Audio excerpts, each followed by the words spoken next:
All right, today we are going to decode a metabolic mystery, one that plays out in, well, millions of blood tests every single day. We're talking about combined hyperlipidemia, and as you're about to see, it's so much more than just a bunch of high numbers on a page. So, you ever look at a lab report and see those high triglycerides, the high bad cholesterol, and just kind of wonder what is really going on here? You might think they're totally separate problems, but what if they're not? What if they're all just clues, pointing back to one single powerful engine that's driving this whole thing from behind the scenes? Well, let's follow those clues. So our investigation, it really begins with that document that starts all the confusion in the first place, the lab report. Let's unpack what these numbers are actually telling us. So what is combined hyperlipidemia anyway? Well, at its core, it's this very specific pattern. You've got way too many triglycerides, too much of that so-called bad cholesterol, and usually not nearly enough of the good stuff.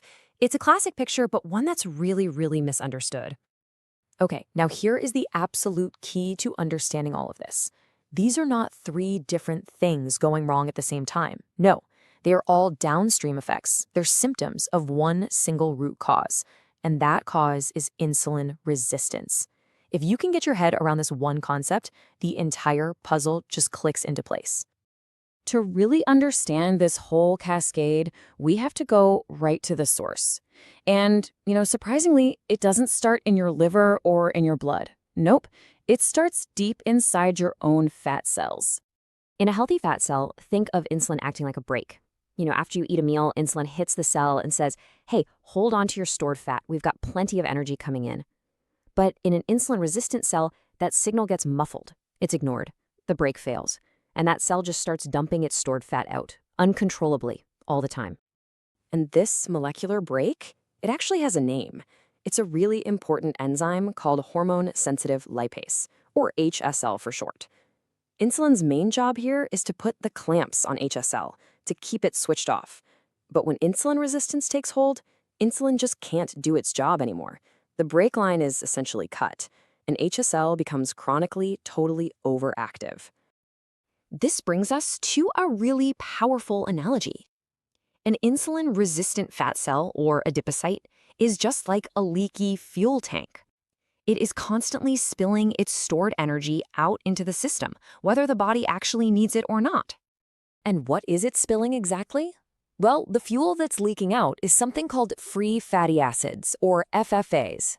This is what you get when you break down stored triglycerides. So now you've got this relentless flood of FFAs pouring out of your fat tissue and right into your bloodstream. Now, this river of FFAs has to go somewhere, and its primary destination? Your liver. And this right here is where the problem really escalates, turning the liver into a completely overwhelmed factory.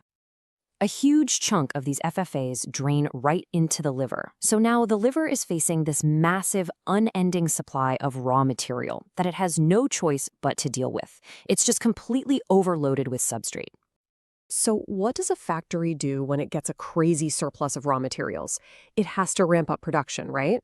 So the liver takes these FFAs, it repackages them back into triglycerides, and then it loads them onto these special little transport vehicles called VLDL particles. You can think of VLDL as the liver's cargo ship for exporting fat. And this is the central event. Fueled by that constant FFA flood from those leaky fat cells, the liver becomes this hyperproductive factory. It just starts churning out an enormous number of VLDL particles. And not just any VLDL, these are extra large, and they are packed to the brim with triglycerides. This right here is what directly causes the high triglycerides you see in your blood test. So now we have a bloodstream that is just crowded with these big, fat VLDL particles. And this doesn't just raise your triglycerides.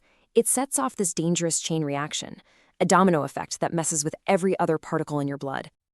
Yeah, think of it like a river that's suddenly flooded. This massive flow of VLDL particles just disrupts the entire ecosystem.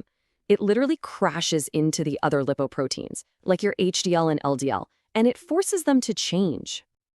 This crowded, chaotic environment activates an enzyme called CETP. And you can think of it like a rogue trader on the stock market floor. It starts forcing these trades. VLDL is desperate to get rid of its triglycerides, and in return, it yanks cholesterol away from HDL and LDL. All of a sudden, every particle is carrying the wrong cargo.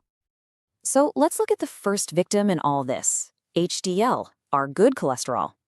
After it gets stuffed with all those triglycerides from VLDL, it becomes a target. A cleanup enzyme called hepatic lipase sees this abnormal HDL and just rapidly breaks it down, clearing it from circulation. And the result? Well, that's the low HDL number you see on your lab report. Now, the fate of LDL, the bad cholesterol, is even more sinister. After it makes that trade with VLDL, it also becomes rich in triglycerides. And that same enzyme, hepatic lipase, comes along and remodels it, shrinking it down. It transforms from what should be a large, kind of fluffy, relatively benign particle into a small, dense, and really dangerous one. These small, dense LDL particles are way better at getting into your artery wall, causing plaques, and they stick around in your blood for a much, much longer time. Okay, let's just step back for a second. We followed this story all the way from a leaky fat cell to these dangerous little particles in the blood.